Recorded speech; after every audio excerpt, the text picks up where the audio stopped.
Welcome to CrystalCast. Today we have the great pleasure of being joined by Marie Grundy from West One Loans. So if you've ever wondered what Leeds United, SummerSlam and buytolet mortgages have in common, you're in for a treat. As always, all the information provided is for the use of financial intermediaries only. Today I have the pleasure of being joined by Marie Grundy, Sales Director at West One. Welcome. Thank you. Thank you for joining us. To start off in traditional CrystalCast fashion, can you tell us 3 surprising things about you? Okay, so I have a 9-year-old son who really loves WWE wrestling. So as a good parent, I feel like I need to, help him go to lots of live events. So we go to quite a lot of the live WWE shows, and recently we met The Undertaker at an event at the meet and greet, obviously all for my son, nothing to do with me. Yeah. And I can see you there holding the banner in the absolutely. And and then a couple of years ago we actually were lucky enough to go to SummerSlam in New York, which was, it was a really great experience. So that's probably not something I shout about too often. Certainly one surprising thing. Yeah. The other thing, I'm quite a big music fan, so some of my musical taste is a bit cooler than others. So love the Foo Fighters, always try and go see those guys when they're on tour. But probably one of my less cooler artists that I follow is Bryan Adams. So I've been to see him maybe nearly 20 times now. Wow. And at one of the concerts I went to, he actually filmed these videos in, so I'm in it for at least 2 seconds, I reckon. Okay. So that's my claim to fame, that I featured in one of his videos. Probably quite close to being a stalker, but it's not too far off that.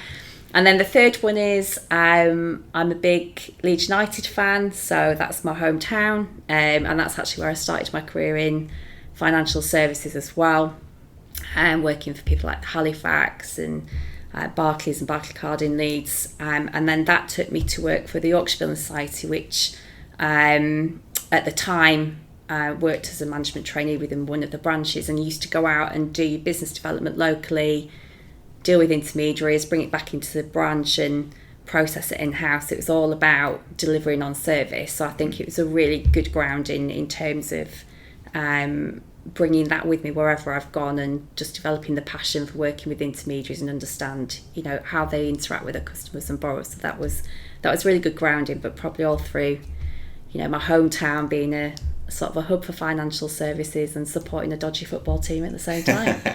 You said that, not me. So you've recently launched into buytolet, obviously you're well known for your bridging and second charge proposition. Yeah. What made you go into that particular sector? So for West One, I think one of our key strategy really for the last few years has been a transition away from being a bridging lender, which we've been hugely successful at, but transitioning to a specialist mortgage and property finance lender.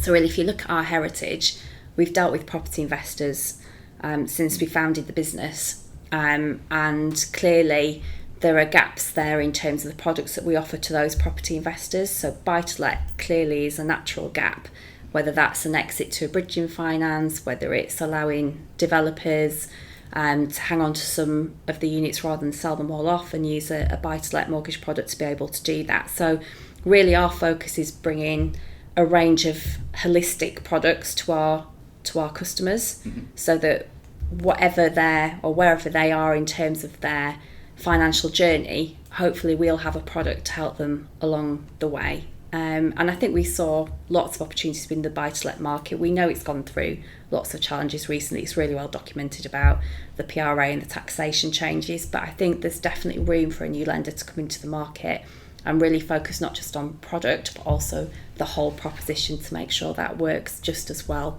Once that product's been sold, how do we support the customer then all the way through to completion? So I think for us, it was a great opportunity for us to move into an adjacent lending market and hopefully make a great success of it. So you mentioned there that there was an opportunity for a new lender to launch. There's a lot of lenders in that sector already. Was that a concern of yours going into that? So it's obviously a very competitive market, but I think from what we're hearing from intermediaries is that the focus really is on pricing. So we all know that pricing has really been driven down within buy-to-let, and that's great news for the borrower, but that there is a gap quite often between the service that's provided to support that customer journey. So for us, our focus is really on making sure that we're providing really streamlined processes, that we're making that a really great customer experience. And we're fortunate that we have proprietary technology within our business. So all our technology is built bespoke to the market that we're working with. So we want to make sure we're using technology as well to support those efficiencies, and just bringing back some, old-fashioned customer service principles, giving our intermediary partners, it's great news that Crystal's come on board with us so early into our launch, but giving you guys and others direct access to underwriters, and making sure, regardless of whatever size or shape that investor looks like, that we are able to have the right infrastructure to support that, to give them great service as well as great products. Excellent. So has that come from your Bridget and Second Charge background then, do you think? Yeah, absolutely. I think particularly there's two things really. One with the bridging background is that we've worked with property investors, as I mentioned earlier, for many years, and sometimes they might have quite complex company structures, or we might be lending on unusual property types. So I think we can bring our expertise within that property investor market, although that's always been on a short-term basis, to the longer-term market. So I think we've got a great understanding of more complex cases. We understand where the gaps are, mainly within criteria as well as products, to help support those investors through our own experiences. And like I said, bring add-ons to those customers that they wouldn't necessarily have to go elsewhere for. So if they wanted to refinance a bridge, we can do that for them now onto one of our buy-to-let term products. And you mentioned second charges. We're one of the few second charge lenders that actually has a buy-to-let product as well. So for the last 2 years, we've been working with buy-to-let investors on a second charge basis as well. So we can use the knowledge and experience we've gained from that.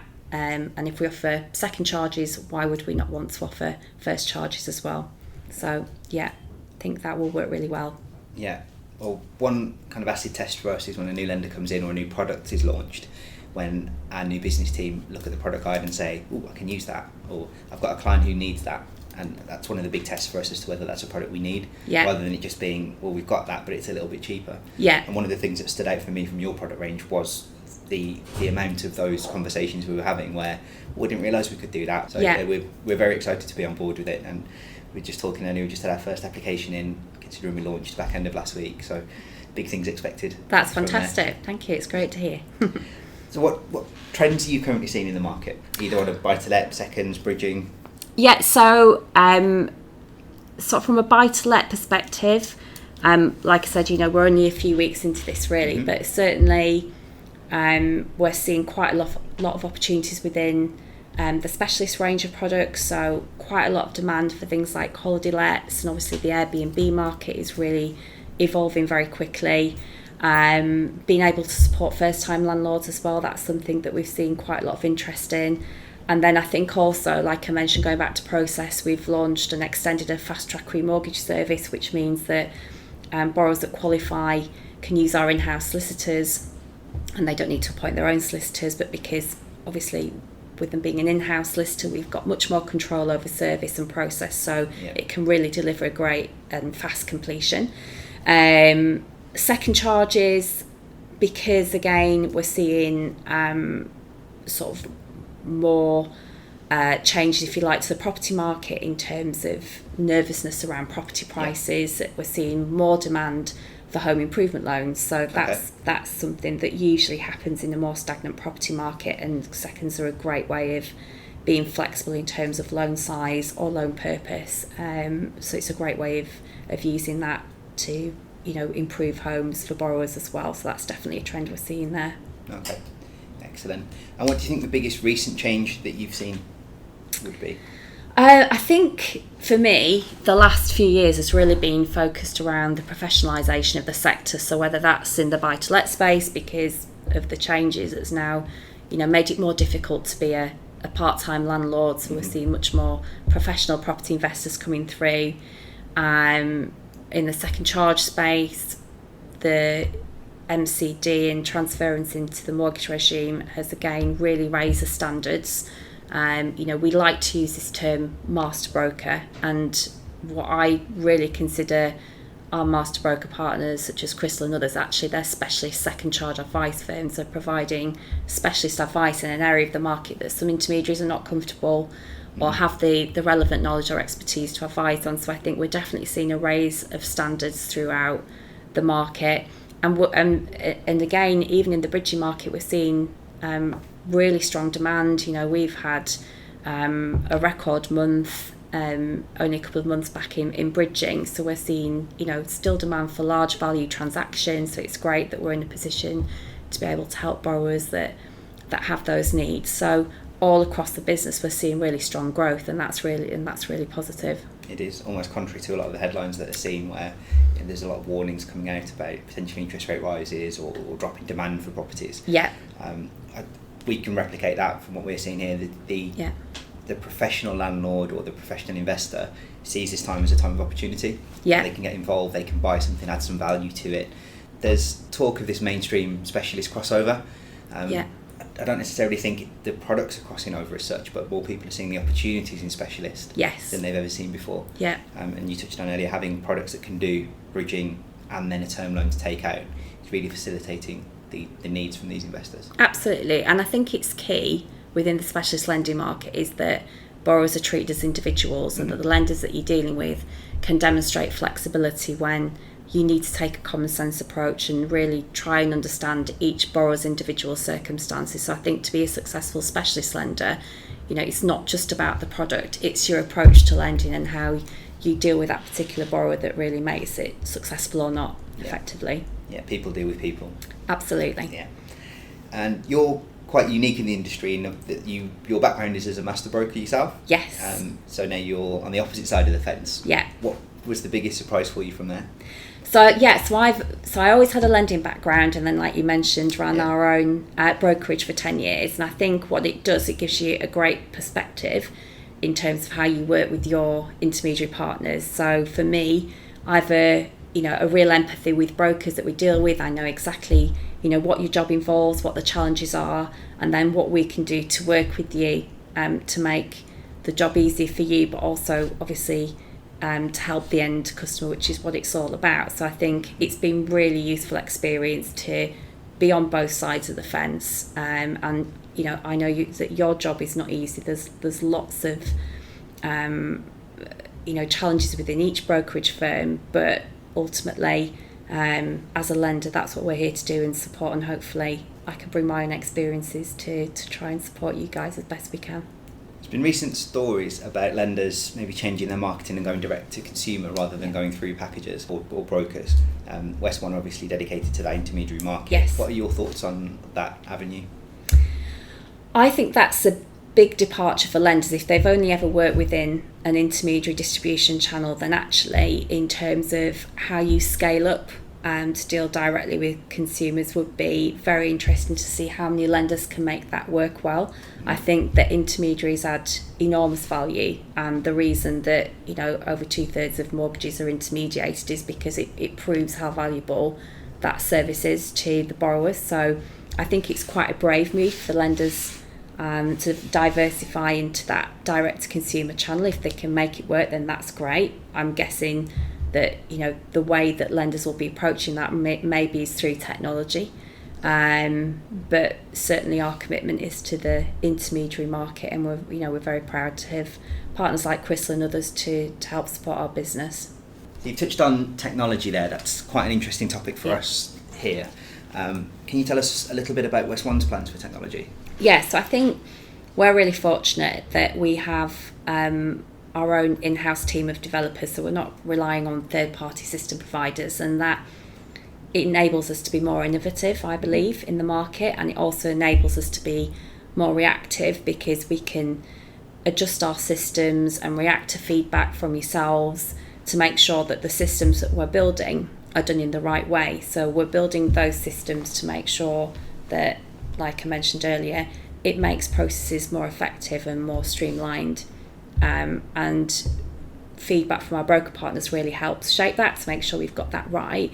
But really, our ambition is not to just bring out a system that just kind of catches up with everybody else. We want to be thinking about what can we be doing next to really support that customer journey. and like I said, really focus on how we can use that to innovate and be reactive and proactive in the market through the use of technology. And as we started in the same way, we'll finish in the traditional CrystalCast way. If you could make one change to the industry, what would it be and why? Okay, I think it would probably be the perception around second charges in the market, that it's a product that's only there to help customers that have had credit issues in the past. Certainly, we've been lending in that space now for about 18 months, and we see huge value for lots of different types of borrowers. Quite often they're high net worth borrowers that have got great income levels, and it's just the right thing for them to do at that moment in time, because it might enable them to hang on to a great rate with a first charge mortgage, or they might have an interest only mortgage that they don't want to disturb. So I think it's just getting away from that whole stigma around second charges and really opening up the opportunities to more intermediaries to open their minds to the fact that there are some really great opportunities within the second charge market that is not related to customers that have had or having payment difficulties. It's and professionalising that market too, in terms, like I mentioned earlier, I've seen huge changes with brokers that we deal with and the type of borrowers that we're seeing coming to us.